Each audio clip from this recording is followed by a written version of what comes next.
Lost your Mashreq NEO debit card and worried someone else may use it? With Mashreq NEO, protecting your account is simple.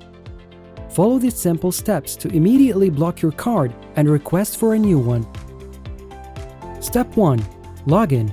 Log into your Mashreq NEO account through Mashreq Egypt app. Step 2. Select More. Choose the More menu option from the bottom of the home screen. Step 3. Choose Card Control. Tap Card Control. Step 4. View your card. On the card details page, choose your debit card, then tap on Block and Replace button. Step 5. Give a reason for replacement. Select the applicable reason like loss, theft, or fraud. Step 6. Authenticate. Enter your 6-digit Mashreq token for authentication.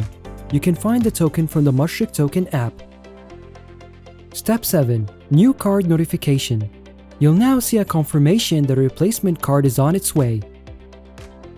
That's it. Happy banking!